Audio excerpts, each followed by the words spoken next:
Well, I have to do this announcement once again. I should actually be able to memorize it, but I haven't. So this special meeting is being convened by video conference in compliance with Governor Cuomo's executive orders, which suspend certain provisions of the open meetings law to allow municipal boards to convene meetings via video conferencing without in-person attendance by the public. So in addition, the public has been provided with the ability to view, hear, and participate, well, not participate in this meeting because it's a work session really. And a transcript or minutes will be provided at a later date.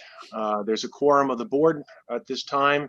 And the link to this live stream of the meeting has been provided to the public, and a video of the meeting will be made available on public access television, as well as a link on the town's website. There are no additional materials that we have this evening. We're just working with notes and frankly off of the DGIS. So anyway, with that, we are set. We'll bring the meeting to order. And Tom was very, very helpful with some notes. Felicia was very helpful in putting together a draft for us that will help us guide us through this evening's discussion. And I think the first matter of order, though, is we do have that referral from the town board in connection with the moratorium. So I think officially we should respond to that, in anticipating that there are no objections from board members so that we can actually discuss this, the subject.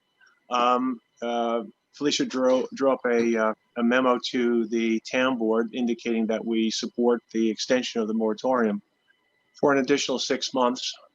Good progress has been made in the last 6 months, but it's necessary to extend this moratorium.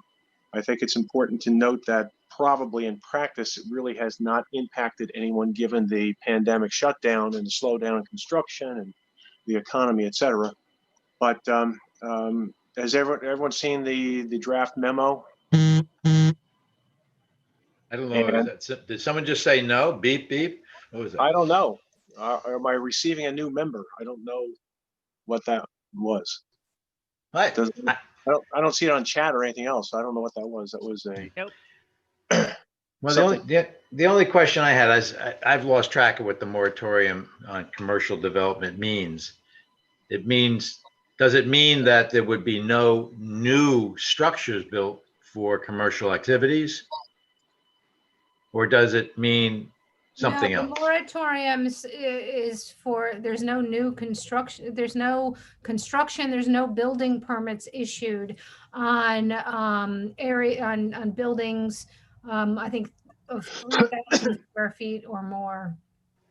So Okay, no building permits, no sign permits, unless it is a life safety matter. There's no activity occurring in the hamlets zoning districts right now. So even the stores that are empty can't reopen? They can reopen, but they may not, they will not be able to put signage out or do anything to the exterior. Well, yeah, I don't know if it wants for signs, but it really is no new land use approvals, right? Site plan approvals. I think there's a size limitation. It's really just to make sure that while you're preserving the status quo while you're considering zoning changes. Okay, but that doesn't quite answer my question, I guess, which I didn't articulate well enough. So if somebody had, let's say, wants to build another restaurant where an old restaurant used to be, I would take it that's not a problem, right? No, that is a problem. You know, correct. Just refurbish it and use the existing building. No, there's no permits. It's not just land use approvals, it's building permits. Nothing is to be issued. Nothing. Nothing. So doesn't that really put a burden on the people that had to close down because they don't have the money? I mean, that doesn't seem fair to me. Well, there are hardships exemptions that can be applied for, and that's in the law. They can apply to the town board for those. How long has the moratorium already been in place? It will be, go ahead.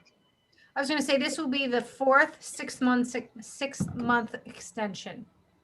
The town board issued the moratorium and then began the process to develop the form-based code. So it might be 2.5 years at this point with this, No, this next extension? I believe this is the second, at the end of this extension, it would be 2.5 years. You're coming up to 2 years now, is my recollection. Okay. Well, I think Dick has raised a very interesting point, and I didn't understand it. So let's say, we have 17 or 19 empty storefronts in town. This does seem to be, perhaps it might operate as a burden to the landlords and prospective tenants to come in and just renovate the space, and that's going to require a building permit. Yes. Wow. So who would apply the hardship? The owner of the property in conjunction with the potential new tenant? Correct. But stores have opened up in the hamlet in the last year and a half to 2 years, have they not? Yeah, but again, it depends on the size of the building. Pardon me, what did you say? Well, It depends on the size of the building. 5,000 square But feet. I apologize. Let me make a clarification. The law provides that the building inspector can issue permits for new construction that in existing commercial retail structures having a gross floor area of less than 3,000 square feet. So the Okay. laws has built into it and has had built into it for the past 2 years a number of exemptions, that being one of them, the health and safety that Sabrina mentioned, but also any existing commercial retail structures having a gross floor area of less than 3,000 square feet. Like Taco Street Yes, like street, like the yoga studio, the space next to Starbucks. And these would be considered as a matter of right, so long as they conform to these requirements. Okay, Just like any other day, they're Correct, they're just exempt Yeah, from to them. the existing zoning and Right. building requirements. Okay. all So, right, now I So can I'm sorry. support it.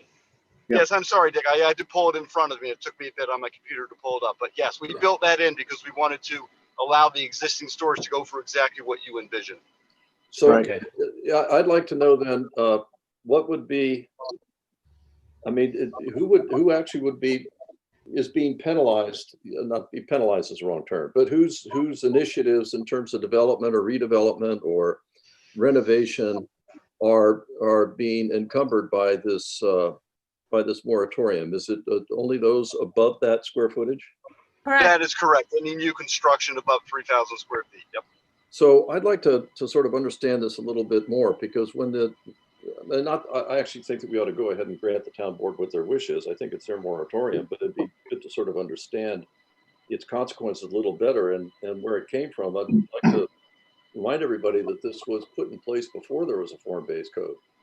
This form-based code proposal. This was put in place, unless I'm mistaken, Sabrina, in anticipation of rezoning.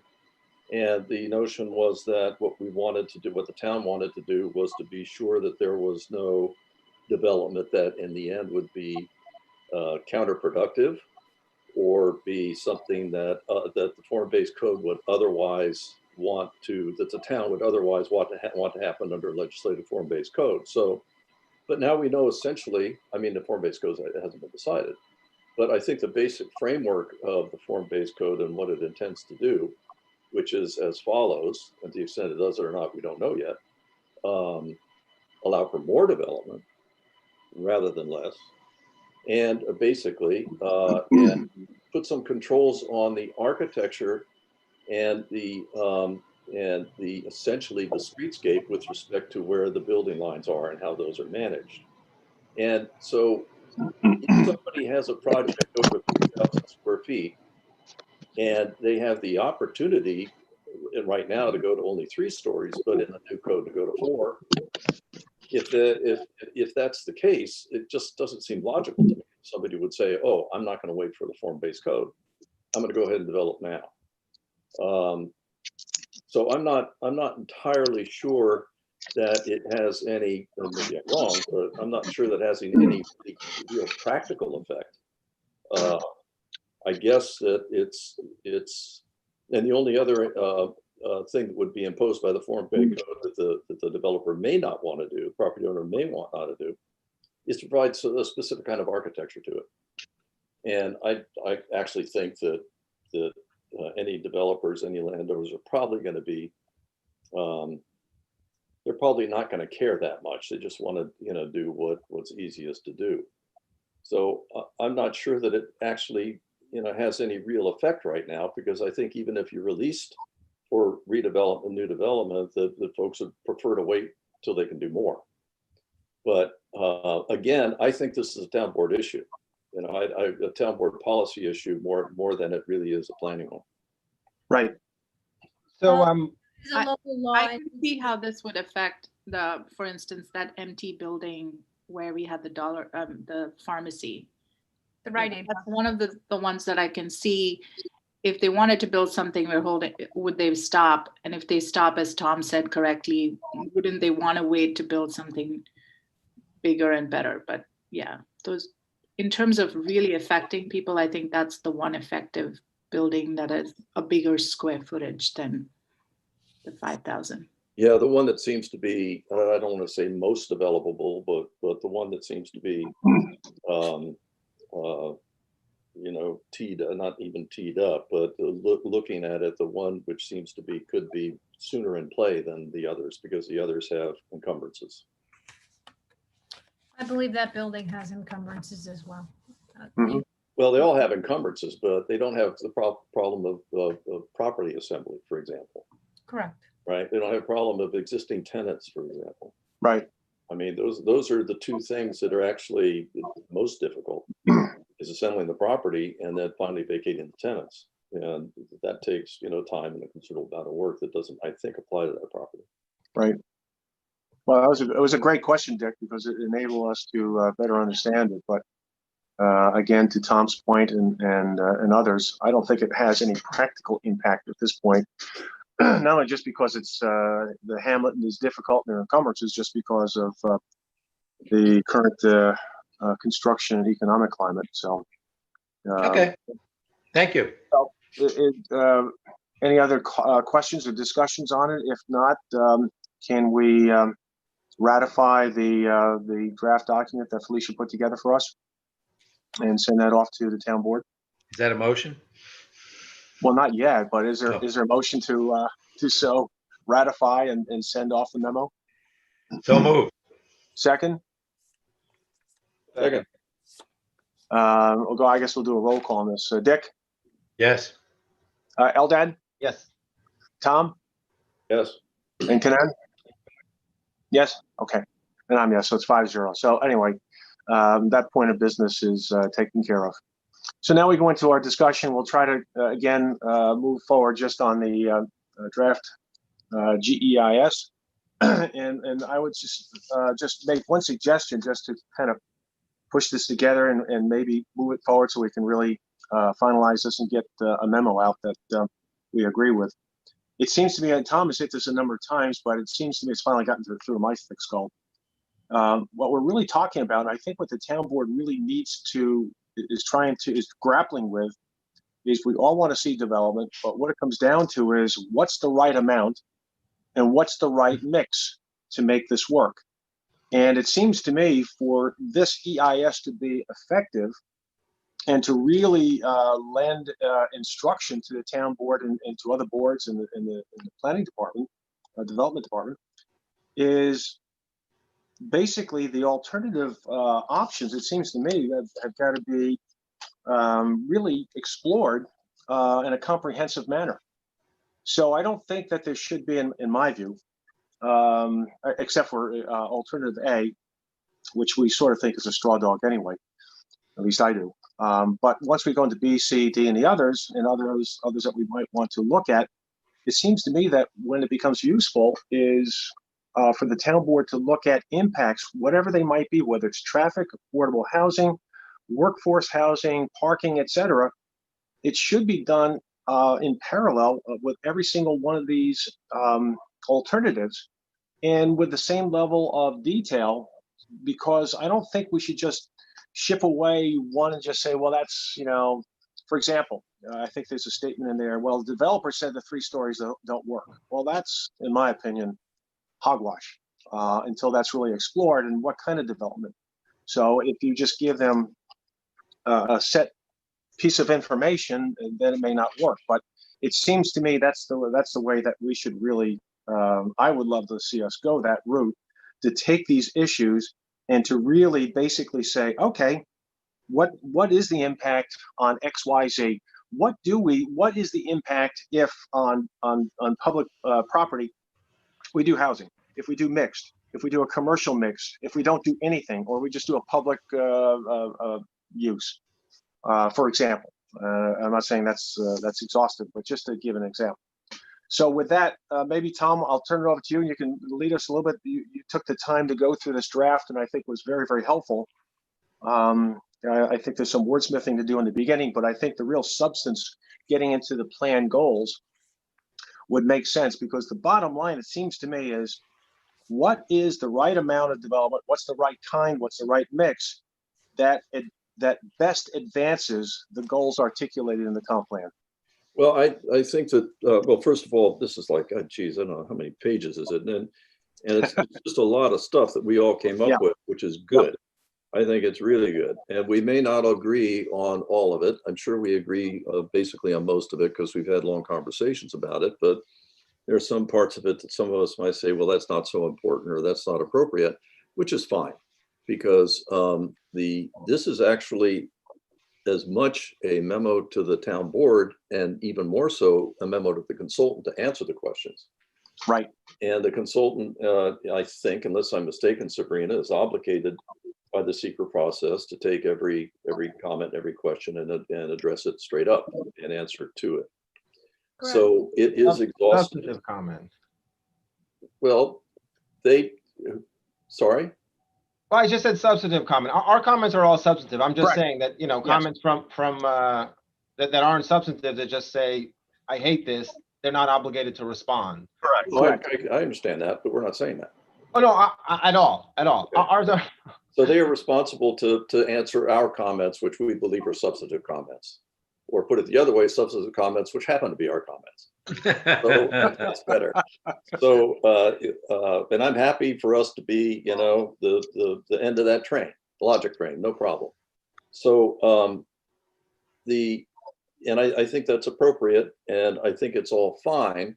I think that if there are any real points of contention, we ought to bring them up. I think one of the things that we've learned a lot, or addressed, that we hadn't addressed before in a previous draft, was more detail on affordable housing.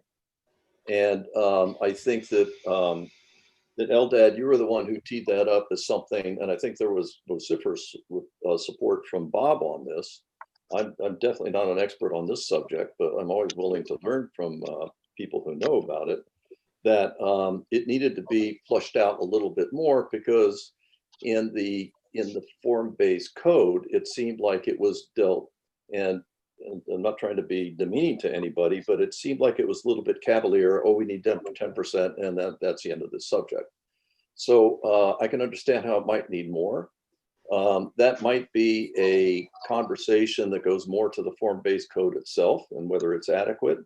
But it definitely would also, I think, go to the comparative analysis of the alternatives, because it's a big deal. And so maybe there needs to be more definition that could be put to that affordable housing, whatever it is, and the AMIs and whatever they might be, and what that means in our local marketplace, in our town obligation to do these things. It's a big subject that I think needs to be flushed out, and maybe this is the right place to raise it. And so this is something that I just cobbled together. If we can get, if there's more comment to this, let's address it. Well, I'll hop in before. I'd love to hear Eldad's thoughts on this, and also Kanan's thinking on this as well, because she has experience in this area as well. But this, I think, is a great example, because it hasn't been fleshed out, where there is additional work and detail necessary, and for each of the alternatives. What does it mean if, for example, one of the alternatives, we do not use the public property and we do 5 stories? What is it if we limit everything to 4 stories or 3 stories? And those are very, very important. It seems to me that it's important for the town board to understand what happens, what is likely to happen in those alternatives. And, I know the EIS is framed to sit there and say it's a worst case scenario. With all due respect to folks, I don't think talking about affordable housing is a subject right for talking about worst case scenarios. it's really optimal. What's best? How do we do it best? What's the right level? Where do we do it? So it's you know, it's important to understand what happens if the code, and again, it's not so much the form-based code as the zoning here is expanded to do X as opposed to Y. What are those impacts? And of course, we can talk about the traffic and those kinds of things, and I think those are important. They will flow through, and the consultants need to do that. But I think there are policy issues, and then there are also comparative environmental issues. And that's what I think we're really taxed with on the EIS. And I think in this particular case, with a tagline, of course, on the important policy issues. So that's enough on my windbag on that. But I think this is a great example of exactly why comparative analysis needs to be thoroughly exhausted with alternatives, and perhaps even more alternatives than we have seen posed so far by the consultants. And to really flesh this out, because I think this is tremendously important to the town board for them to fully understand that there are ramifications, plus and minus, at each one of these levels, and they should understand and then try to figure out the best mix. This is not a worst case scenario situation, in my opinion. I think it's trying to make it work for developers, make it work for the hamlet, make it work in a way that we've done before and successfully. So I want to just step back and just complete the conversation that we had at the end of the day on, or the end of the night on Tuesday night. Just a question of the separation of our comments on the DGEIS and the form-based code. I think, Tom, a lot of what you said speaks right at that. And you said that we may not all agree on the comments to the EIS. I think, and we largely agree, but I think that's a very good point, and it's almost not relevant as comments to the EIS that we all agree, because we're just asking questions, right, essentially. And that's why I think it's important to keep these two processes separate. One may support the form-based code and have a ton of comments on the EIS, or vice versa. And so to that end, I think the affordable housing discussion is part of both. Like we talked about, there's a lot of overlap. And I will defer to Conan, who I think, I guess amongst all of us probably has the most, I would imagine, the most affordable housing experience. But I did just want to say that, yes, I brought it up, but we were all similarly concerned, I think Sabrina as well, that the EIS essentially doesn't talk about affordable housing at all, almost. And I would want definitely as a some sort of comparative to understand what would impacts be on greater percentages of affordability, as well as the thinking on incentives, right? If we set a floor of a minimum of 10%, perhaps we want to incentivize more, right, and not require it, as opposed to having a requirement of 20% or 15% or 12% or whatever it may be. I don't know. I don't know what the impacts are for our town. And so that's the whole point, right? We need to ask these questions of the consultants to really give us a little bit more of a robust understanding of options when it comes to affordability. And with that, I'll ask Conan to weigh in. Thanks, guys. So I completely agree that we need to have mixed income housing before we even bring in the word affordable. I think it's important first for us to be able to say, what does that housing mix look like? How much of it is rental? How much is it going to be for sale? How much of it is going to be affordable at what income level? And there, even if you don't come up with all those answers, just giving a 10% as a flat thing would never work, because if we just go by best practices that we've learned, even in cases in New York City, where the intentions have been to have mixed income communities so that it works well as a community where people with lower incomes are living in the same space, and you don't want to land up with poor door, rich door kind of scenario. Those are just catastrophes waiting to happen. Like, we really want to be careful about where it's located. Are we okay with that? How do these people integrate with how does everyone work as one integrated unit. And I think within our town is like there are families who will have income levels that are very different. And how do you make sure that we don't land up with crappy development just for the lack of a better word. I'm not saying that's where we get to, but my point is that we should have certain criteria about location, about, accessibility, about income. And that's definitely something, to Bob's point about, we have to have several different scenarios and sort of look at maximum build out, minimal build out, and what are the options in between, and sort of explore from there in terms of height, restriction, all of that. So Khan, so just so that I can understand this a little bit better in terms of how we might express some of these concerns. One is, I guess, a set of criteria which can have a very broad definitions to be worked out under a policy criteria set. One can be more detailed with respect to how many rentals, how many this, how many that, what is the rental, all of those, in the weeds and important details. And I think the latter is probably inappropriate. You probably agree at this point as this document goes out. But the ones which are, please at least have a set of criteria that opens the door for these discussions. Absolutely. And puts that this issue in play in a very responsible way, and then plug that into the analysis of the alternatives, and to Bob's point, I think, and see how those measure out against each other. Right. Is it really, if it's a full build out, is it 20, whether it's that 20% or whether it's a fixed number of units in the entire hamlet that we are trying to get to, whatever. And the thing is that there are best practice. What I'd like to say is that consultants have a wealth of information to actually pull on in terms of what has worked and what has not worked in place. I mean, I know the comparison is with New York City, but as far as actual developments are concerned, we can actually look at that and pull the right sort of criteria in terms of how will these be built? Is it mixed income? Is it, is it sort of segregated, whether it's just an affordable building? Like there are so many aspects to this that we should really think about. And yeah, it's not to be taken lightly. I completely agree with everyone. So I think what we need is to, if you would, is for yourself and Eldad to see if you can come up, Bob, if I may ask this of them, to come up with, what's that?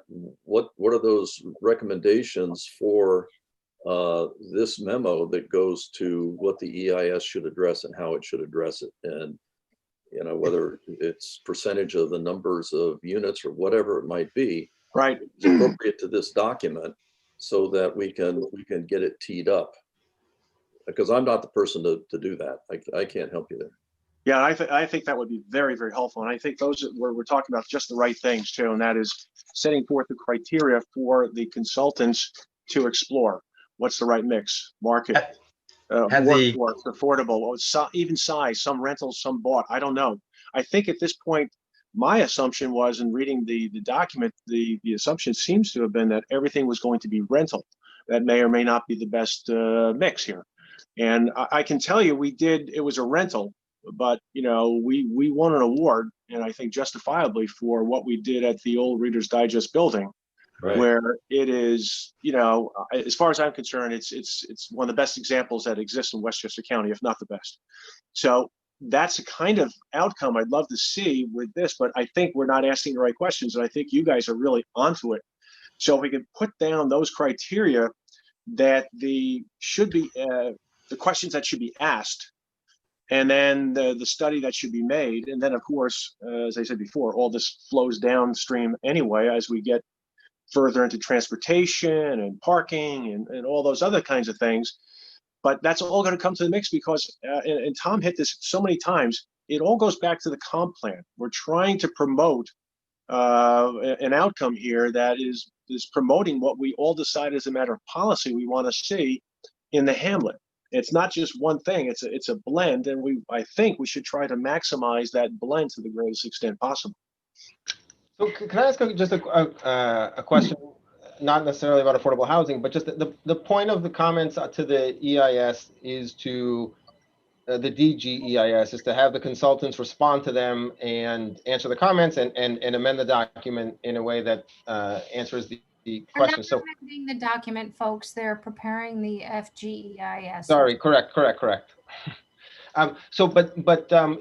In your experience, Sabrina and Nick, also maybe, what kind of comments and what way should we word them so that they are most effective?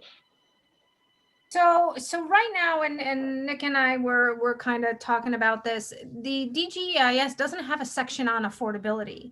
That is embedded, I believe, in the socioeconomic discussion, and really much tied to the impact, the socioeconomic impacts in relation in impacts. That's the best I could see it focused. So in reading those sections, when we talk about population and the demographics, and I'm not sure, and whether or not it's ripe to be included in the DGEIS, or is really a factor of a discussion regarding height and market acceptability, right? The market scan is tied to the height discussion in the DGEIS, and that has come under fire, and there's been public comments about that. But maybe the affordability discussion, kind of Eldad, yours and Kanan's recommendations are really helpful in looking at the code itself. Well, I'd like to just, again, not knowing anything about this, but if you take one scenario that says you can have 900, just call it 1,000 units. And another scenario, which is scenario B, which is no action, existing zoning, you have 300 something units.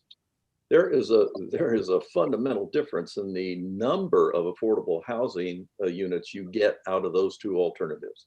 So it sort of gets back to the nature of the comp plan itself, which is a policy document and doesn't identify specific targets. It could have, but it doesn't. And so it leaves the town board up to this process to decide if there is what they consider a socially responsible number of units, and not just a percentage of a development that may end up being a percentage of the development and it may not work for that development. That's why these things need to be sort of, I think, looked at now in terms of analysis within the analysis framework of looking at alternatives to really understand, to get a better feeling of, well, how many units are we really talking about? Right. And how do the different alternatives, respond to that? It may be real tough for the town board to say, oh, we want 50 units, we want 300 units. That's a hard number to come up with. But at least the alternatives will give you a feeling for, in each alternative, in each number of those units in the alternative, how many of those the alternative might deliver. And that would help you decide which alternative you like on that basis. Or which blend. I didn't want to interrupt, but I think when you talk about affordable units, a lot of what you're talking about really does go to the form-based code, because you need to, if you want to bring affordability into the GEIS discussion, you then have to consider what is the distinction of the impact from a seeker standpoint of an affordable unit versus a market rate unit. It doesn't have an impact on utilities. It's not really having an impact on the architecture or the density. I think it's what Sabrina says, the socioeconomics. I mean, the vehicle trips are likely the same. It's not having an impact on parking. You just got to be careful where that line is. Yep. So to that point, I think, and I may not have caught all the information. But one of the things that I see is important is identifying what that group is, right, in terms of the economic impact. So are we looking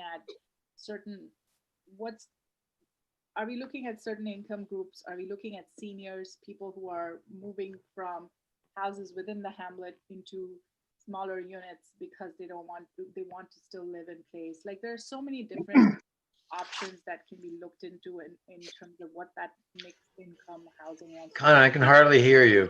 Yeah, and I agree. But one of the things I think on that, Kanan, is that basically the answer to all those questions is yes, to all of them, because that's really what was in the comp plan. I think that's what we're trying to do here. And to Nick's point, I agree exactly with what Nick said. And that's exactly what will happen is when you look at the socioeconomic and you look at affordable housing, just as Nick said, as we go through the regime of issues, we're going to sit there and say, there's no impact on parking one way or the other. which is, that's important to know. There's not going to be an impact on traffic one way or the other. So when you can start dismissing some of those things on an EIS basis, and I really think it is pretty easy to separate from the code, it's zoning, and then just make those kinds of statements based on analysis. So is And it true that, I'm sorry, is the conclusion then that that the only real impact, and it is a real one, I don't mean to diminish it, is the extent to which each alternative meets the comp plan, undefined comp plan objective for affordable housing? And so there's the problem is, at one end, there's no criteria for that because the comp plan doesn't give it. But it sounds to me, in terms of socioeconomics, that's where the analysis lies. Normally, I guess it could have been under a comp plan analysis within the scoping, but it wasn't. So that's fine. We'll just do it under socioeconomics. But at least it will tee up numbers that then the town board has and the town through legislation, the legislative process, and review process, decide whether that's somehow the right amount. And I don't know if people decide that, but at least we'll have numbers, alternative numbers to look at.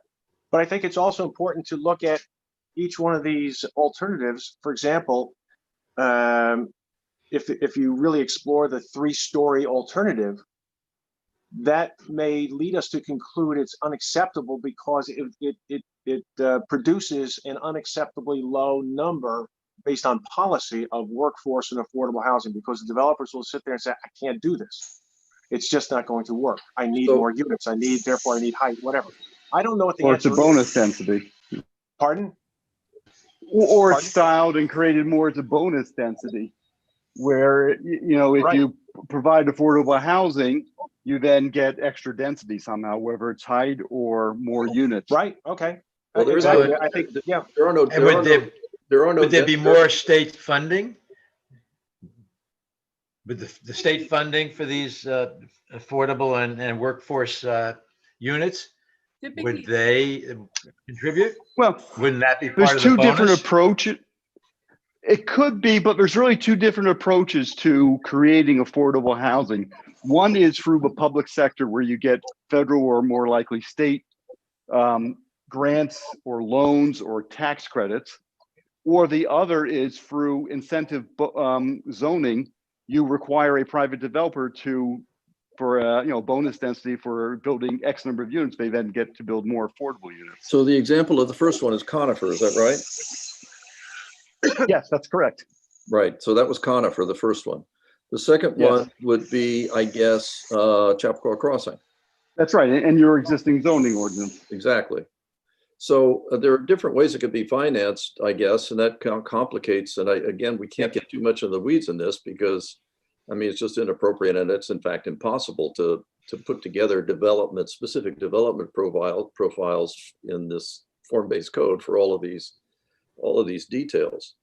Bob, when it comes to somebody may say that a 4-story configuration on this particular site, I can't do the units. Well, I don't know how detailed that the consultants can go into it, but that should be the yield that answer should be the yield of their analysis that goes into the alternative. So we understand, well, gee, it's a 3-story building, so they say they can't do it, right? And a 4-story building says that it can be done. Exactly. Therefore, if the target affordable housing is going to be met, we ought to do 4 stories. Exactly. If they say they want to have 5 stories to get more, I think, and it's not called for in the form-based code, but it might be in some sort of a zoning variance or something. I don't know what. But if they want to say they need 5 stories, the town might say, no, we said no 5 stories. We're not going to do 5 stories. We have to find a different way to do it, or we accept that we'll have fewer affordable units. But there's no way to even begin to have the conversation that Con and Eldad, and I really agreeing with them, and you, Bob, no way to have the conversation if we don't tee it up in a way where it can be useful. Exactly. Absolutely. So I think those are some of the criteria that we should put in there in terms of the alternatives, what the goal is, what the mix is, and these kinds of benchmarks that we're not going to have the answers on, but have the consultant just, as Kanan told us, there's information out there. Have them reach into that and tell us this is what could happen. We don't have to reinvent the wheel. Apparently, there's a lot of information out there, but I think we need to guide the consultants and say, this is what we would like to hear from you. This is why we'd like to hear from you, and why we'd like to hear this information, because we'd like to end up with some sort of informed policy in terms of what we want to do for zoning. So there was another, if I can move on, assuming we're going to be assured we're going to get Kanan's and. I just have one thought, Tom. Sure, please. I think what I wanted to say is, it really comes down to what Bob was saying, is if you can really break down the scenario. Conan, it's really hard to hear you. I'm sorry. Is it better now? Sorry. Yep, that's better. Oh, Yeah. good.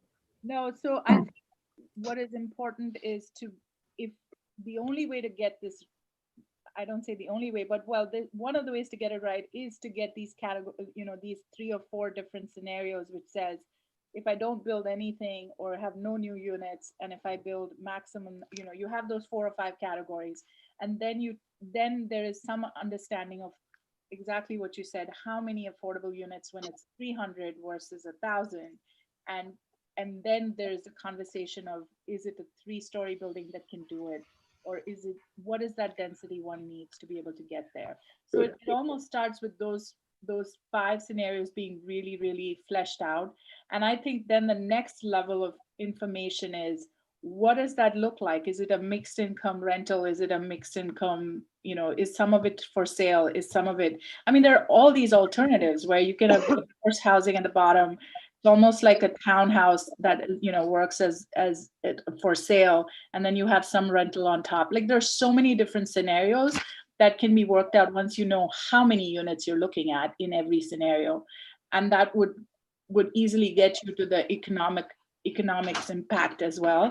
And then it really comes down to, okay, are we talking about, what kind of development are we looking at in terms of, is this acceptable to us? Where I said, does it want to look uniformly the same, whether it is for a high income rental or whether it's something else? And those are almost like third level of detail that we would want as a town if we want that kind of housing, I think.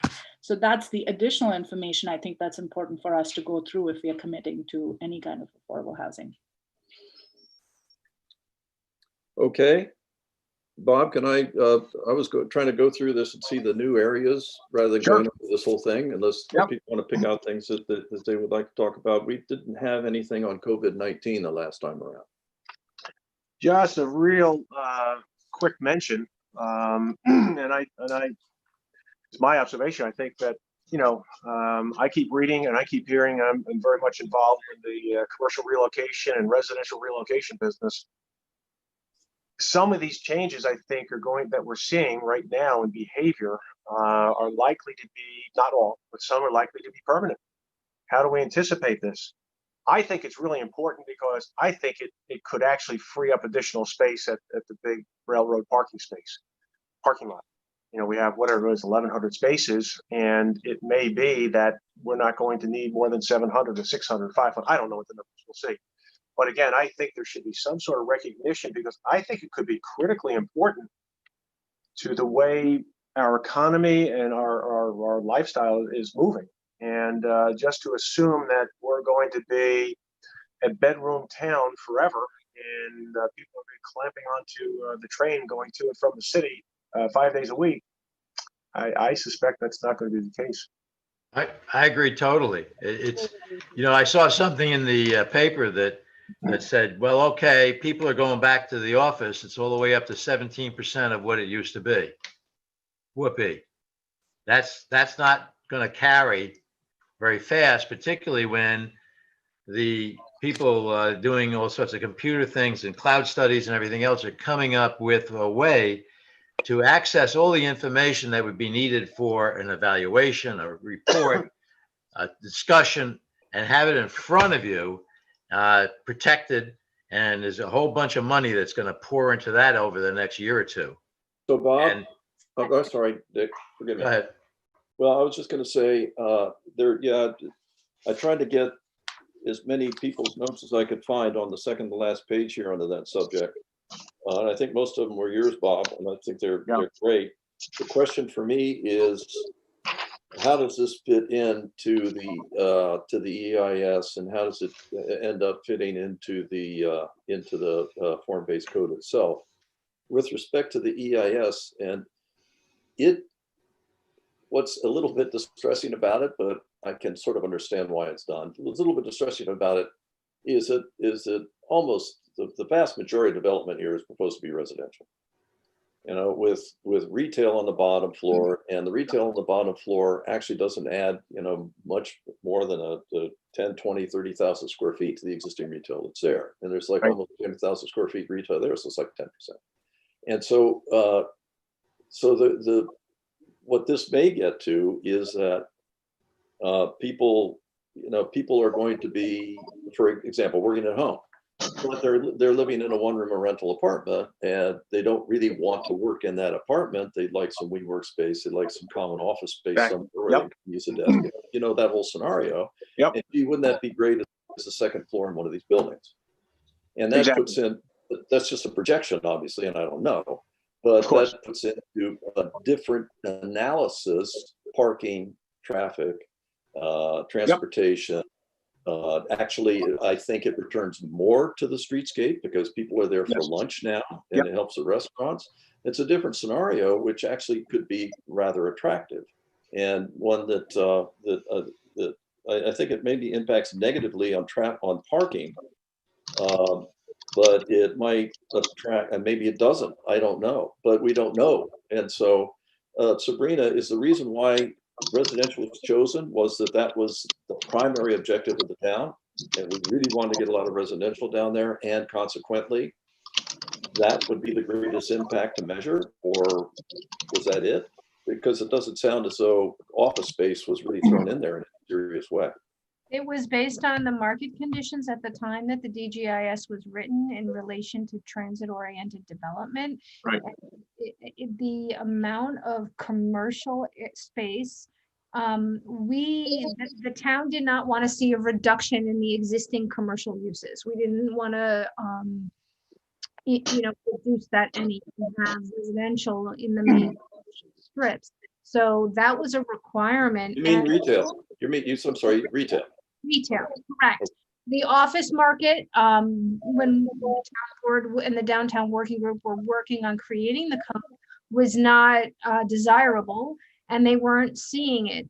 Office use is still acceptable under the form-based code, but there is a real concern that even with the number of units projected at full build out, it's still really not enough residential to sustain the commercial corridor that exists there today.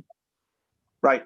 Yeah, we talked about that several times. So I agree with Tom. I think the EIS issues in terms of COVID as an addendum to the EIS is what possible impacts we might have and what alternatives might we propose for this sort of, I envision if you were to ask people right now, I think you would fill out quite a bit of space in town right now with people who are currently working in their basement at home, don't plan to go into the city 5 days a week, who would be very, very interested in one of these shared office spaces like a WeWork type places in town.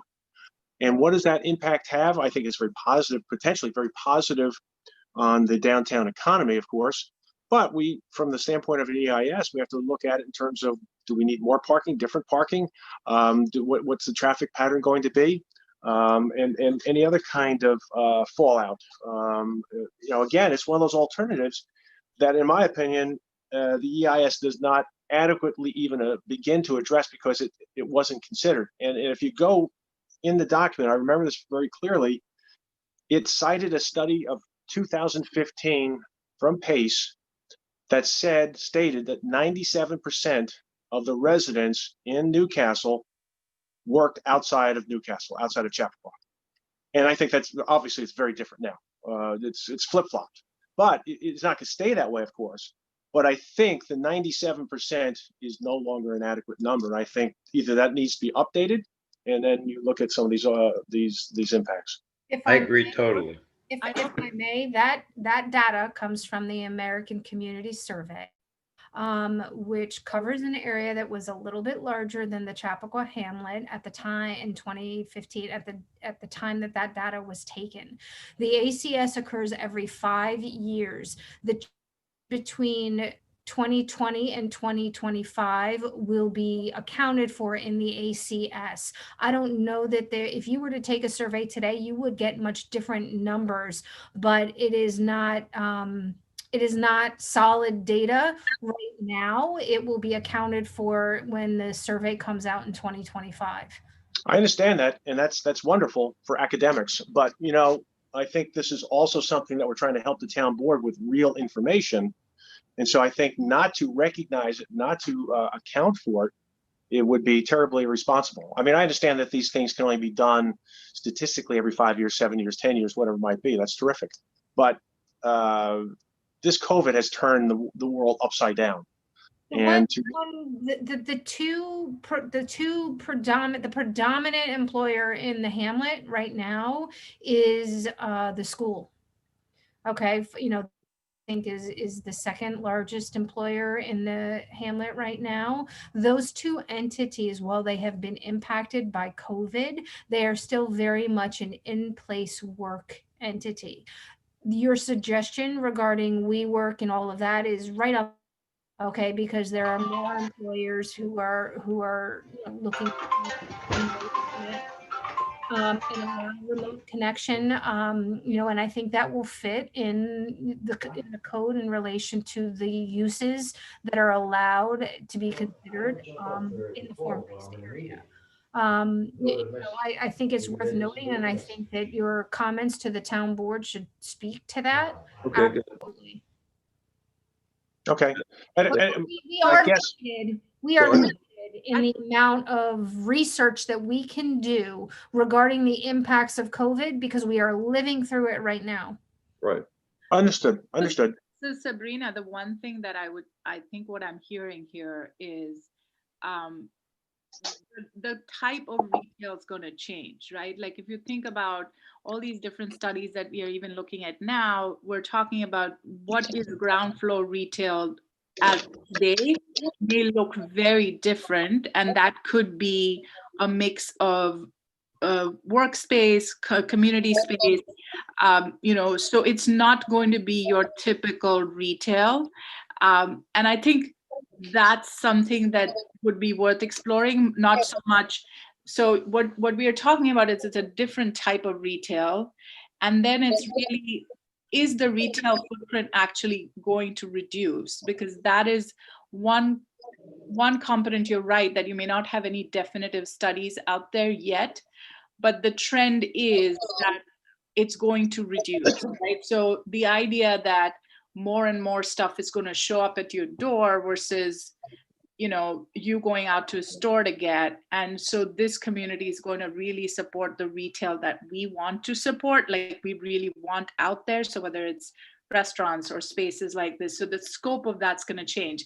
And then how much is the square footage going to reduce? Like some estimation of that, if possible, would be worth looking at, because I think that to think that we will be able to support what we are not yet supporting by putting in extra residential, sure, you will need more retail because you're putting all this housing in, but how much that is something that, and whether the use of that retail is different. I think that's what I'm hearing, that the retail. Right, and honestly, I think that's a great point that gets to the actual code and the definition of retail use.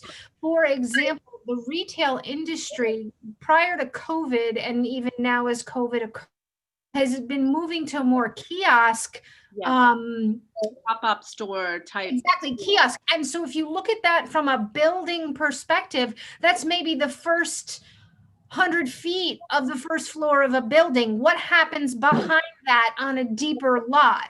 What is allowed to happen behind that on a deeper lot? And so those are the types of considerations that the code should address, or at least be cognizant of in its regulations. Right. COVID or no COVID, Correct. The idea that you had a situation where we're saying the last mile, right? There's a whole industry out there talking about last mile Absolutely. delivery. And so if you're going to put all this housing out there, how much of that is dealing with the last mile delivery, what Right. that wants to look like? And from a little bit that I have seen around even luxury housing design, there's been a lot of conversation of what's that ground floor look like, and how much of it is like backdoor kitchens that are supplying lunch and dinner, and how much of it is, delivery space for last mile delivery estimates. So there's all this conversation around what that space wants to be used, and so we want to be flexible to be able to, and I can Right. you know, And work I've on one of those. I've had property owners in the hamlet approach me about the required retail area and talk about that, and talk about, well, can we behind the kiosk area in front? Can I put parking spaces, because parking is at a shortage? And so we need to have that flexibility in the code to really explore what the back of the first floor should look like. Well, the code, the proposed, first of all, on the subject of, I actually think that maybe I'd offer a different opinion on the extent to which retail is going to change in the hamlet. I mean, what's in there right now is there are personal services. There's a couple of barber shops, there's a beauty parlors, there are financial services, there are banks. These are all things that are really community services and people would walk to. They aren't going to, there's a one hardware store. There are about 4 or 5 different, or 3 or 4 or 5 different places to eat.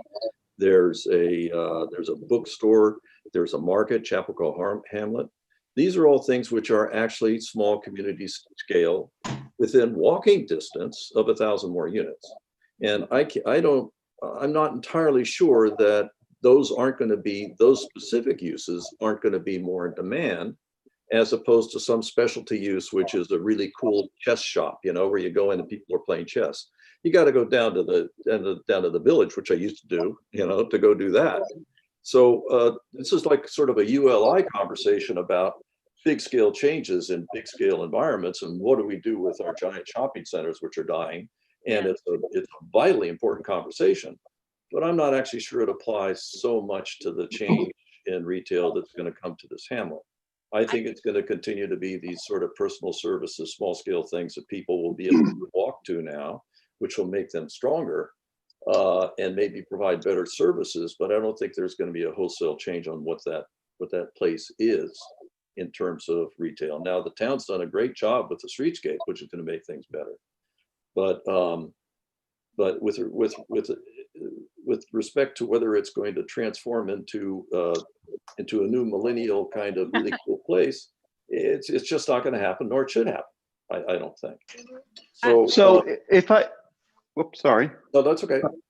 I was going to say, Ben, I think in terms of hearing the board comment, there's a lot of policy discussions going on, but in terms of a comment back on the DGIS, it's really that you want more analysis to take into account the anticipated impacts from the change in retail, consumer habits, residential habits, as due to the impact of pandemic, not short term, not this year, but over the next couple of years, what they can anticipate that should be, and have they analyzed that? Right. I think that's I it. thought, Bob, the big comment was the difference between retail and commercial space, meaning not ground floor retail, but meaning that those 3 or 4 stories above, which could be commercial office space of some kind. Mm-hmm. And that because I think the ground floor is pretty much going to be it's going to be retail. I just think it, and I think it probably should be. Right, but to your point, you might have people relocating office space to the second floor because they want to be within the community and not travel. Yeah, well, if we got 1,000 rental units and all these people have to work, and we're discussing in this COVID notion that they're not going, you're not getting in cars or getting on trains. This is the whole sort of, I guess it's called WeWork, as one of the operations that does this. That's their business model. And I'm not suggesting there'd be 30,000 square feet of this, because I don't think there would be. It's a small. And as a consequence, I'm not sure that it actually has that much consequence in the analysis. I think of consequences, what the total retail number would look like, and whether that's reduced because of the pandemic. or it just remains the same, or is there any more and how much of it? So, That question should be asked. I guess my point on the pandemic is that it seems to me that it's accelerating the changes that we have seen. And I think some of it will come back, but I think some of those will be permanent. And I think, Hanan, you identified a number of those. And this last mile delivery stuff is very, very important in terms of traffic and where we're going to have these stops and delivery places for these buildings. So I think there's real issues there. The only other alternative that I wanted to get out there, it has nothing to do with COVID, so I'm not sure where it goes. Really, it's with this commercial mix. Is to Tom's point about office space. It seems to me that another alternative that could be explored is instead of just residential on the public property at the train station, it seems to me that some sort of mix of commercial, i.e. office space, would also be rather ideal when you're right there at the train station for people quickly going in and out of the city, and then basically using the Chappaqua office as the home base, but having to go into the city from time to time. I don't know what impacts that would have in terms of parking use, traffic, and all those kinds of things. Obviously, through those other things, just like as Nick said before, it's not going to have any impact on vision, visuals, and geology, and all these kinds of things. But it could have a very good positive impact on the socioeconomic. I don't know where to put it. It's not COVID. So back to this long thing here that I figured out for myself, and then I realized just how darn long it is. I think I've gone over what are the new categories that we didn't have in before. And if there are ones we need to add, we should talk about that. If there are any real problems or real disagreements about some of this that's already in here, it would be good to tee it up either now or in communication before we send it out, do the next draft. There's just, first of all, I want to say that I really think that we need to have, there are two audiences for this. There's a consultant and there's a town board. And I just, if I was on the town board and somebody handed me this and said, this is from the planning board, I think they would be very grateful because, honestly, because they do appreciate our input. But I also, these are very busy people, and they really are. And to expect them to go through this chapter and verse and to be able to glean the things that are really important for them out of it, I think would be a disservice to them. So on the subject of our comments, if there are any specific sort of summary, big ticket items that we really ought to put in like a one-page thing to capture their attention to things that we think are important, I think we ought to call those out now and find a way to, to do them in a way which is condensed and concise and readable. Well, and the other issue, Tom, and this is going back to Eldad's earlier comment, we're getting questions out there. I don't think we necessarily have to have 5-0 unanimous agreement on the points. We're just getting questions out there right now, issues out there to be analyzed. I don't know if we necessarily have to all agree. I think it's more important to get the information out there, whether we disagree or agree on every single point, on every issue of every single point. I don't think that's really relevant on the EIS. Code is something else. But on the EIS, I think we should, anything that we have out there that we think we should have the consultants look at, or we think the town board would be advised to hear on, I think we should get out there. Oh, I agree. What I'm saying is don't be shy just because you're hearing 3 people who agree on such and such, and you don't think that's the way it goes, and you really think the town board should hear on XYZ, and the consultant should be looking at something else. Well, Bob, that's why I just said what I said. I mean, at the very beginning, I said that everybody should have their voice here. But I was concerned that if there's anything in which there is real specific disagreement that maybe someone thought wasn't properly, addressed or talked about, now would be the time to bring it up so that we can sort of resolve their concerns. So. So in the category of what we think we ought to highlight, if you will, we could pick 5 topics or whatever it might be. It sounds to me like affordable housing is right up near the top of the list based on our conversation tonight. That there ought to be, because it just seems to be a missing hole in this whole thing. I have my probably biggest problem is that there seems to be a disconnect between the comp plan and the way in which these alternatives are analyzed. And there is a problem here because the comp plan talks in general language. And the comp plan talks about walkability, a walkability hamlet. Well, nobody has yet actually been able to really define walkability to me. I mean, you can look it up, but there are like 10 different ways you can actually visualize what that might be, or 5 different ways that you can visualize that in the way it might be. And if somebody posts up to the community and says, well, we need 5 stories because we want a more walkable hamlet, that's a non-starter. And not only is a non-starter, I think, with respect to justification for 5 stories, it seems to be a non-starter with respect to how deciding how alternative C might be more or less walkable than alternative B, or more or less walkable than alternative A. And so much of this, or the preferred alternative, and so much of this seems to be tied to the feeling of the hamlet, the walkability of the hamlet, the maintaining the existing character of the hamlet. And it's to me, it really needs to be better defined, because it's very, very shaky ground. And I don't even really know in the end whether whether a 5-story hamlet is better, more walkable than a 3-story hamlet, because I don't know what the criteria is. It's really not defined. And the problem is that the EIS uses this language. It uses this language and says the preferred alternative is a more walkable environment. You can't, honestly, you cannot use that language because it doesn't mean anything. And it doesn't serve the town board, who the document is supposed to serve, because they're going to own this document. It doesn't serve them in the deliberations that they're going to have to make, and really doesn't serve them in the public sphere, where they have to come out and now explain all of that to people. So somehow I think that ought to be teed up as something that really there ought to be a better handle on this for that reason.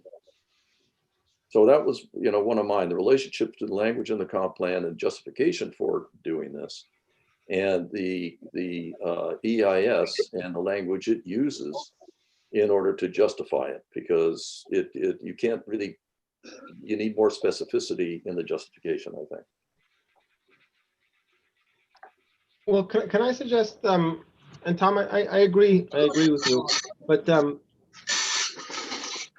I guess my question is, do we need to sort of highlight or create an executive summary of these comments? I understand your point that it would be helpful to the town board, but let's not forget that we are going to also supply, comments on the form-based code to the town board, which I think should be more, targeted towards the audience, which will be the town board. Where here, this is towards the dual audience of the consultants and the town board. I guess my question is, I don't know that we need to spend time.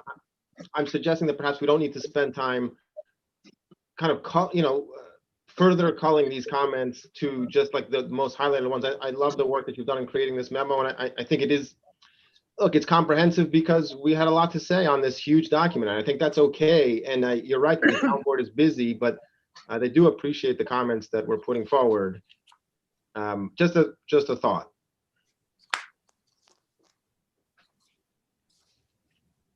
Oh, Conan, you're muted. Sorry? I was just going to bring it up from my perspective because, I just stepped in and I sort of read your memo. And I do agree that if we have some high level, it doesn't have to be more than a page. It's like almost a guiding tool to say, here we're going to talk about housing or housing/density and type of housing. And then we're going to talk about retail, commercial, and how that is. And then we talk about parking and transportation, and how the notion that walkability really wants to be around around, does that change? The only way you're walking more is you're not parking more. And so, some of those, and how do you define that? So whether we want to say that those are the 4 or 5 big, I think you've already done that though, Tom. You've already broken up the comments in exactly that fashion. So I hear you that what you're saying is it wants to speak more generally, maybe. When I say generally, I mean more policy ish when we are talking to the town board versus when we are talking to the consultants who are, who we're saying, go back and please look at this and come back with this information. So yeah, in that sense, I agree that it's 2 different things. But if you're already making this document for the town board separately on the form-based code, I don't understand that more, but the distinction between those 2 documents yet. So I'm going to let you speak about it. Actually, that we should probably, maybe this is the time to maybe get into that a little bit more. I believe that they should be 2 different documents. I mean, one is going to the consultant, one is part of a state secret process, the other is part of a legislative process. I understand that the form-based code, the draft as it's written, is an appendix to the EIS, so it could be commented on now. But I believe that if we try and lump too much into one document, it's going to be, a 20-page document. The other reason I think that it would be good to do them separate is that the town board is right in the middle of this right now. I mean, they are having their public meetings, they are having their public work sessions, and they are, I've watched as many as I can pick up. They are deep into this right now. And they themselves are not entirely certain on all the aspects of the form-based code that are in the form-based code draft, and which return to the EIS in the end. And so to hold off on what is our first step, right, and wait till we do the other thing and lump it all together, I would suggest that we try and wrap this up as soon as we can and get it to them, so it might be sooner used to them rather than later. I think that's a good point. Although, Sabrina, do you anticipate that they will be going into January on this because of the volume of work that they're encountered? I think they were going into January, specifically related to the School board. The school district. Okay. Yep. That's another whole issue. Okay. But I also think, Bob, the sooner you get the comments, it's not as though the consultants or staff won't be reviewing them and trying to get to work on them, because some of the comments, even though we're waiting for more comments to come in, the universe of comments and the topics are already known, and there's no reason not to start some of that work now. I agree. Yep. And again, given all the other constraints were vacations, holidays, and all that good stuff. Yeah. Yeah, the consultant team is moving forward on, at least the first doing public comments. So they are anxiously awaiting planning board comments. Okay, good. Does anyone else have something they need to say, want to say on what we have from Tom in terms of something you disagree with, something that's not looked at? Did we give something short shrift, etc.? Because I think we should make those notes now, and then we'll try to put together a draft, without a meeting, but a draft for everyone to look at and mark up and comment on. So again, to Nick's point and Sabrina's point, to try to get this done sooner than later. I have a couple of substantive ones, but Sure. Maybe I'll do those first. Sure. From listening today, and from what I've been reading, under COVID-19, I really think there is underway a permanent conversion from office work to home work, and unified communications and other high-tech cloud-supported activities will also come. The question is, in my mind, will commuter parking shrink by 50% or more? And that I think that's something that belongs in there that has to be thought about, because it opens up what you talked about earlier, Bob, that, well, maybe there's some lightweight kind of things that can be put in the parking area that would be lures to get people here. You suggested offices, but I think office space will shrink as a result of this everywhere. Mhm. And so that I think it becomes a key issue in the thinking. And so I'm glad that you guys put it in. So I guess that's my, the only other thing I have in the review process in the last one is, Tom's captured a lot of the main points. Usually I spell extant in the first line with an E, two E's, not an E and an A. But under bullet 2, what ability to grieve an adverse impact will a member of the public have under the streamlined process? And I would, maybe this is snarky, but I would say beyond a mere review of a sophisticated sketch. I really think that the people are going to be not able to respond within the 30 days. I think that's really, maybe that's more in the FBC, but so that comment. And then at the end, I really think that any proposed expansions of the initial zones, I think you have to do this, but I would want to make it clear to the public that that's what the intention is. Any proposed expansion of the initial zone should be preceded by a mandatory review of the outcomes of the downtown zone, particularly, or both zones, I don't care which. So those are my 2 major ones.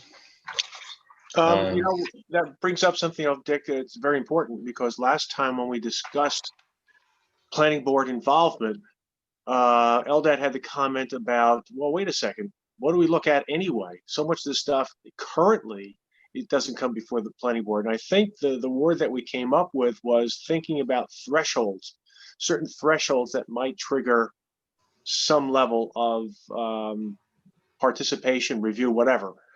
But I think it was observed, and I think I was corrected at length, that there is no need for the planning board. There shouldn't be any need for the planning board to be involved in this, in the routine things that are basically as of right under this proposed code. Sure. So one thing, and I don't know if it's form-based code or if it's EIS an issue, but since it's part of the process, it seems to me that there might be some thresholds that we offer for people to look at. And one I'll just throw out as a thought, and that is in the transitional areas.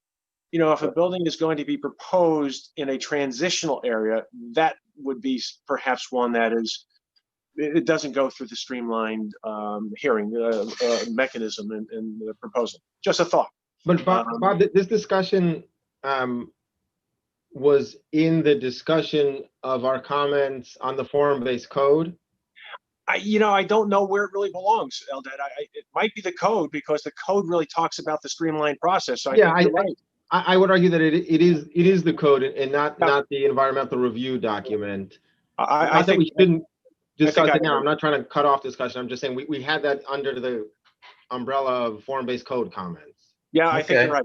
So if I may, you all have received Tom's draft. Is that one myself and Felicia to work with to finalize for you, or do you want to finalize it yourselves? Do you want to add things, take away things? Please help my office understand what it is you need from us to get the DGEIS memo to your final draft form. Fair enough. So I think to Tom's suggestion, Conan, if you're okay with it, maybe we can play around with some language for the affordable housing piece. That would be really terrific. Yeah. Yep. And if you could filter that in, I think what we can try to do, and I know the staff is just so overwhelmed, this is in somewhat of an outline format even now. So I think if you guys don't mind, I'll take a crack at this. Maybe I'll bounce a lot of it off of Tom as well, and then get it to everyone so that you have it. But I'll wait for the affordable housing element. And there was one other thing that Dick mentioned. I wasn't quite sure in your comment, Dick. You talked about unified utilities, et cetera. No, unified communication. Right, and one of the things that has not been addressed in here is, we've talked about this as a planning board a year or two ago, when we were looking at some 5G legislation, and what all that means in terms of, at least as I understand, 5G at this point is going to require many more antennae on much shorter distances. What is that going to mean, if anything? And what are we doing for the next round of technology for communication? And I think it deals with the visual issues. I know, town board elected not to bury the wires, but the issue is, what are we going to do when a developer comes in and develops a lot? Are we going to require this stuff to be underground as we do now on subdivisions, new subdivisions, et cetera? I think it goes to the visual issues, because we saw those presentations on the 5G. Nick, from your office, I think your office had, I forget her name. She did a great presentation on, was very up on the 5G. Drew Gambles, thank you. Yes, thank you. Yes, thank you. She did a great job. I do wanna point out that it may be very difficult to go underground from an above ground system, given the density of the lots. And it may get back to size if you're dealing Yep. with more than one lot, but on many of the smaller lots, you can't just all of a sudden go Of course underground. not. Yes. Yeah. If you have a 50-foot frontage, exactly. It Yeah. doesn't make any sense. So But- again, the consultants can tell us what that might be in terms of the threshold. But I think we should anticipate that there's going to be more technology, and some of the stuff is more obtrusive visually. So one of the things that I'm not caught up on, and I'm interested in seeing what the comp plan said versus what the DGIS is suggesting, is alternate transportation. I don't know if any one of you has dug into that and looked at it, because there's so much of it sort of weaves back into your conversation, Tom, about if we're talking about a walkable hamlet and we're talking about what we're saying ultimately is less parking, and then also, is there an alternate transportation sort of network, and does that change what we are putting on the road within the hamlet in terms of walkability as well as? So I don't know the answer to that. I haven't caught up on what that says. So if anybody, that would be a good aspect to touch on. Like, are there small, buses that actually bus people from the bus station onwards? I mean, I'm just asking if that was ever talked about or discussed. I haven't really read it, so I'm sort of trying to catch up on that. I think we've discussed in the past, haven't we, Sabrina, or the town board has, with trolleys and shuttles? We have an electric shuttle bus, and we have a commitment from Chapco Crossing to run that shuttle bus through the hamlet. And, COVID has kind of stopped that, but it is still an obligation that they need to provide. I mean, the premise of the form-based code is that it is in walking distance to the train station, and that people will walk to go.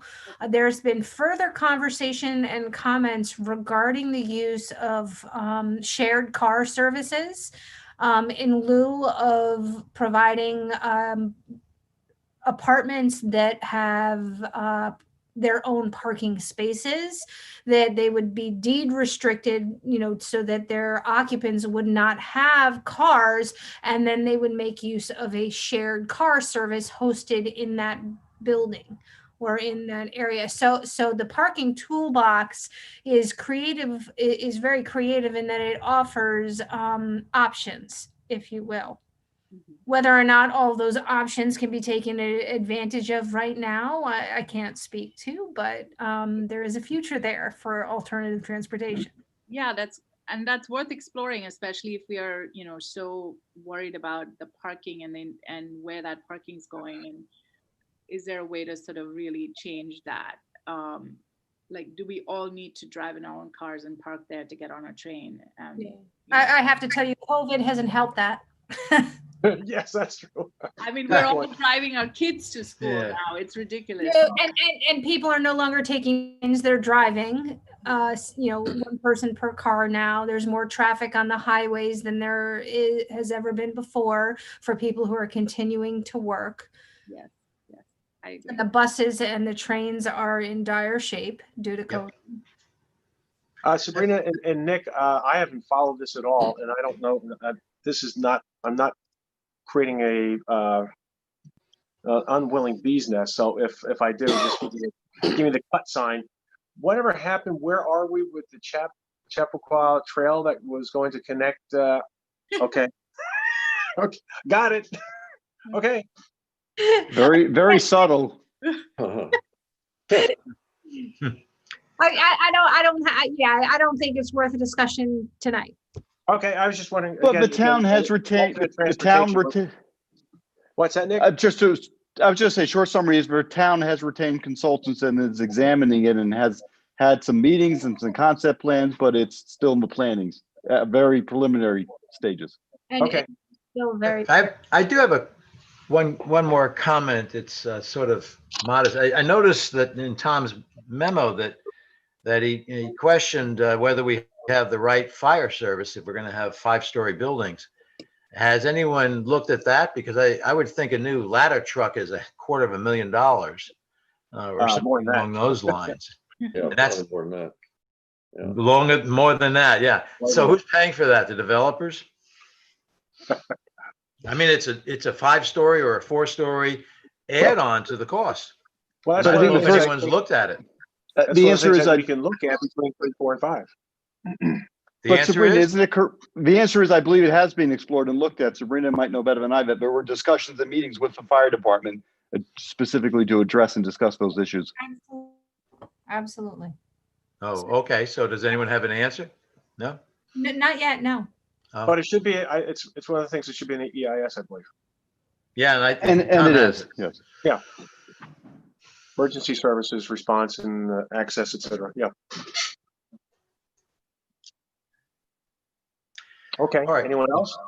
Well, Yeah, so I'm sorry to go back to one more thing, but the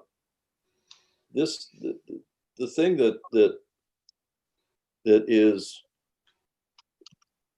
that's different about this EIS, and I think we talked about this in the very beginning, from a developer EIS. A developer EIS has specific targets which are related to investment. And as we know, we've dealt with these on the board for the last 20 years, and I've dealt with it longer than that. They have this is what works and nothing else does. And I understand that posture. And that's the way in which these things are typically written for that particular reason. And the review periods are set by the state so that the local authorities can't use the review period to extend the process so long that it penalizes the investor. This is different. The objectives here aren't, return on investment.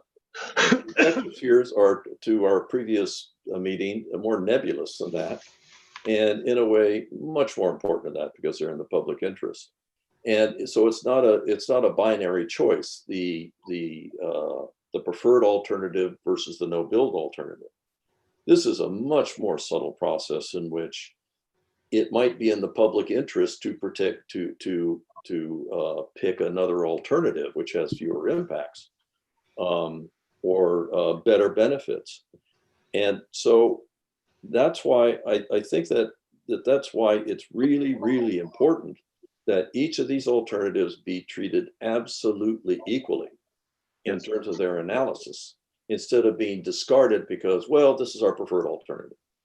Because this is a whole different can of worms here and a whole different set of objectives that this process needs to serve the town board in making those decisions.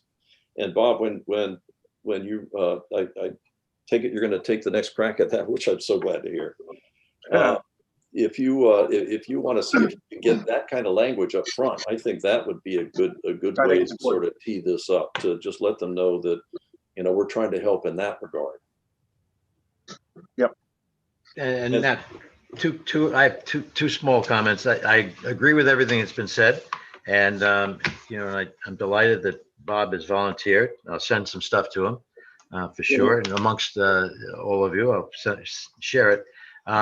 Well, don't forget Eldad and Kanata volunteered too. All of them are going to do the important stuff for Oh, yeah. Okay, good. housing, et cetera. So yes. Folks, I want to remind you, when you're communicating, make sure you're communicating to everybody, including legal, so that everybody is in the know regarding, you know, where this is going. So legal being Nick in this case, or? Nick and Jennifer, to be quite honest. Okay, good. Fair enough. Um, All right. And now my last little thing, Tom, you asked a question. What is the basis of using a multiplier of 4 to determine peak hourly water demand? Is that your question? That wasn't my comment. I just picked that up off of somebody else's. I think it was my question. Okay, Bob. The Picked up answer the is that I'm not sure if it's 4 or it's something close to 4, but there is a peak in the morning when everybody gets up and showers and gets ready to go to work. And then when they get home, when the husband washes all the dishes, there's a whole nother supply of water that comes out, and it's these 2 peaks. The good news is that with everybody staying at home, the morning peak probably will dissipate because, you know, no one will shower. They don't have to as often. And Well, those of us who are Those could be different impacts retired. then. So Dick, is that Oh. the extent of your comments? I have other ones that I'll suggest, but Very good. the other thing is 1 page. Tom, you brought this up. 1 page is good, and that's some sublimation of your military upbringing as a child, because higher staff insisted that any message coming in had to be 1 page or less, because if it's all full of gobbledygook, who knows what the most important things are? And that's what we had to do. And it worked out well. 1 page really gets it, you know, covers, you can put down 5 or 10 things on it with a sentence and say, you know, read page whatever. So that's where we should be heading for. Well, that might be good for the town board, like a little executive summary on top. Yeah. But don't forget, the consultants love gobbledygook. This is what they live in and live on. So I think, you know, I don't think we should limit ourselves to a single page. You Sounds have like I need to go to the 18 military. topics that you're covering. I counted them. You have 18 topics. 18 Yeah. topics? 18 topics. Dick, maybe you, like me, every Saturday morning, I'd have to write down my chores and then present them to my father to see if I had them in the right order. I had a more subtle arrangement. I was raised mainly by my grandparents, so they had a different approach, having kind of messed up with my father. So I got a different way of doing things. Well, we both survived. Great. Okay, anyone else, anything? Now, do we want to set up a special meeting for the form-based code conversation? No. A resounding no. I think we have to, right? Yeah, we do. Darn it. I stand corrected. You should note the town board is also in the process of reviewing the form-based code. So, you know, if you have comments to them, now's also the time to get those to them. Yeah. Okay. Well, we began that conversation, and we should have, I guess, one more to finalize and or hopefully to finalize and get a memo out on that, right? Yep. Yeah, can I make a think so. suggestion on the form-based code that maybe what you want to do is set aside on topics, right? The process is one topic, density is another, study area is another, affordability is another. Maybe if you do it that way, then it becomes a bit more manageable, and also, full due respect, your conversations will be focused. Yes. And Felicia could probably Even pull out, more focused. Felicia could probably pull out from your last, you know, the points that were made and try and at least give you back what you've already discussed to help further that. Right. Okay. That'd be great. Unless there's a member who wants to do that. So, Nick, if I can get some clarification on your thought, I understand breaking the comments down into subject matter, if you will. Were you suggesting that we ought to take these up in sequential meetings, or just be sure that our meeting is organized accordingly? I think for some of them are hefty topics. I don't know that you'll get through it in one meeting is sort of my fault. That maybe you want to plan the schedule, either tack a topic on to your regular, at the end of your regular meeting, if you have the time, as opposed to a special meeting, or do it as a special meeting. I just know that you have very good conversations and they're in depth, and sometimes I think you're going to lose some of the substance because they are weighty topics. And if you tackle them all at once, it becomes more difficult. That's just an outsider looking in comment. Right. So I think that we're really under no, because this is going to go on for a while, and the legislation is far down the road.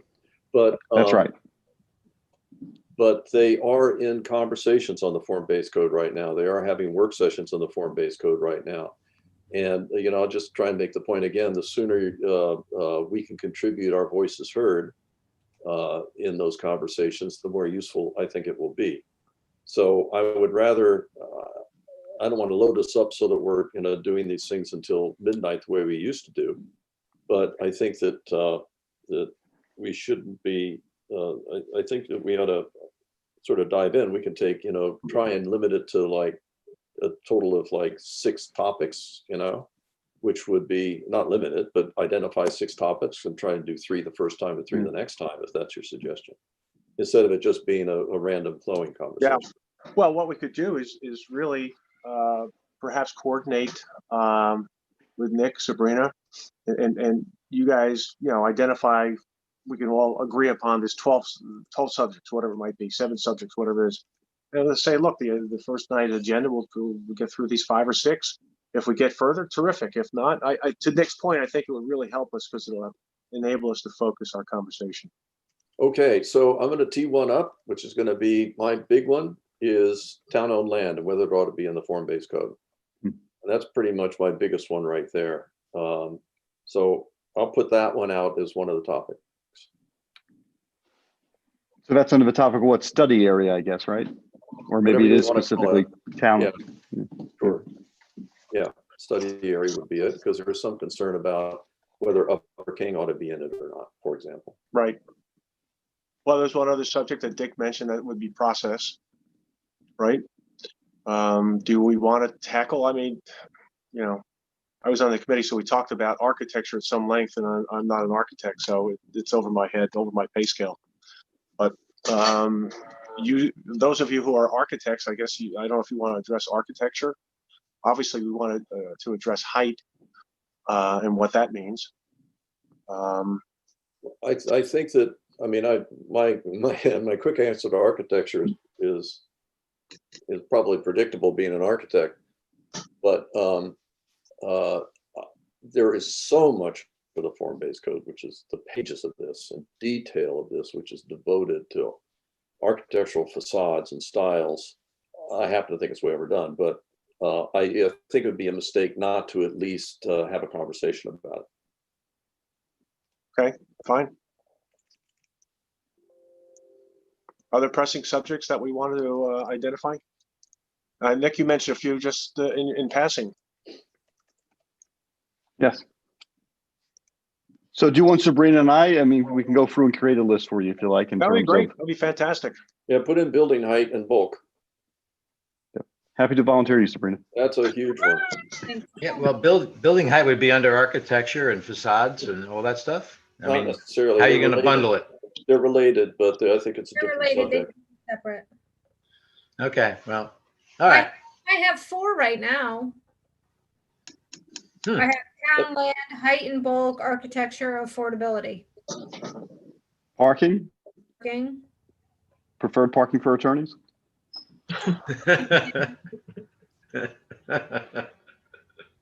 Those are the slash tire spots. Nah, be kind. Just don't do that. It takes longer if you let all the air out of the tires. That's what, give the guy a chance, you know. More. Dick has given it some thought. Detail definition. You know, Dick, there's this letter that the king of the Hittites wrote in like 2000 BC or something to the king of in Attica. They were habitually at war, and so finally the king of the Hittites wrote this letter to the other king and said, I think the problem is not in ourselves, but within our messengers. And so I propose that we behead our messengers, that we set their bodies on fire, and that we commit to friendship forever. All right. There we go. And this is why I only come to your boards occasionally. And you're by, windows that probably, you can just walk through in a hurry and yeah, I That's got it. right. I like that, Tom. I like that.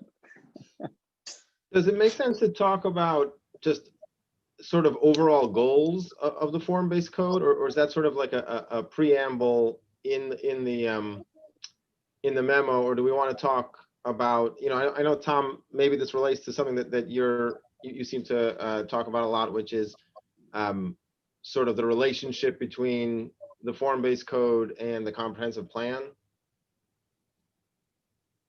I'm sorry, what was the question?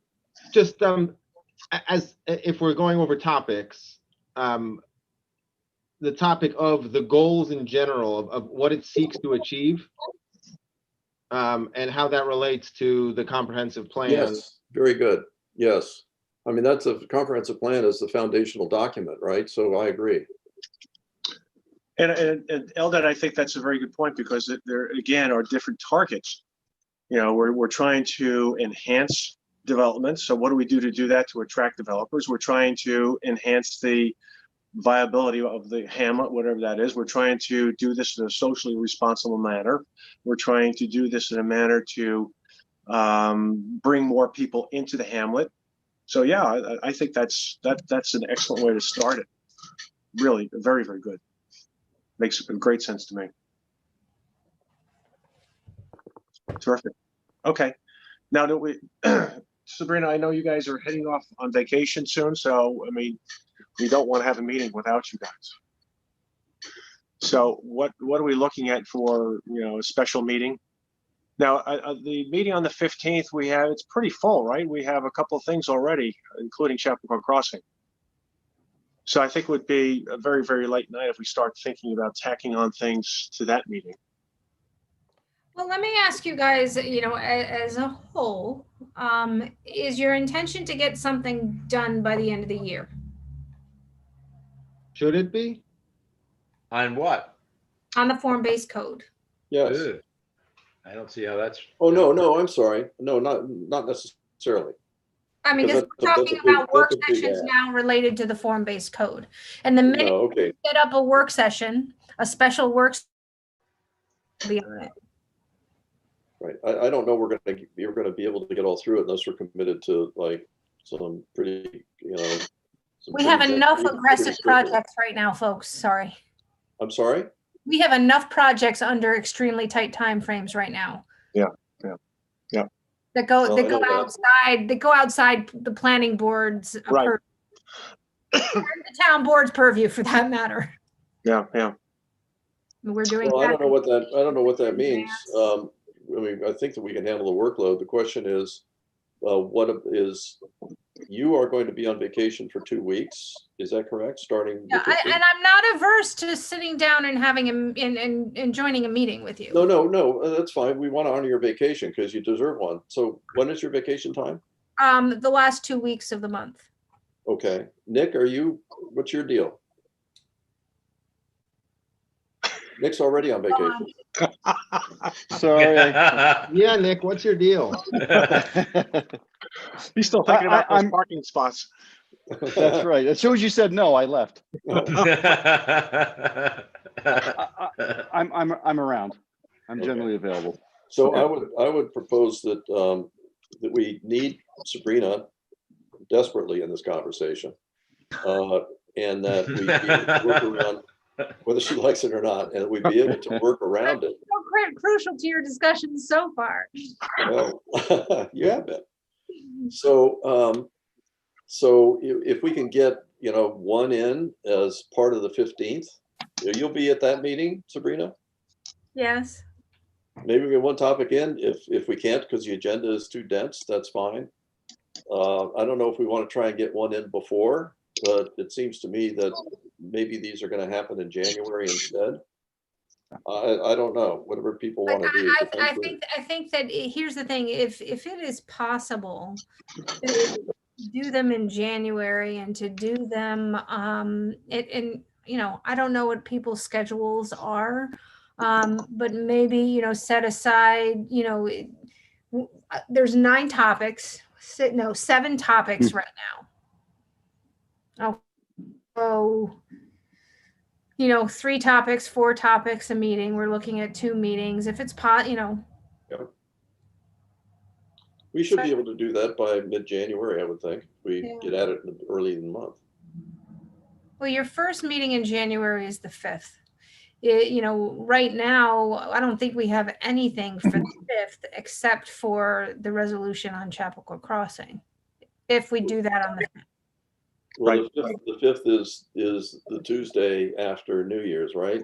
Correct. I mean, and to be quite honest with you, we're working right now on Chapel Crossing's resolution, and it is, I don't know if it will be in final form enough for you to adopt on the 15th or to consider for adoption on the 15th. So it may be easy enough to finalize by the 5th. If not, it will be the second meeting in January. Well, do So we want to post up the 7th of January, another Thursday for this?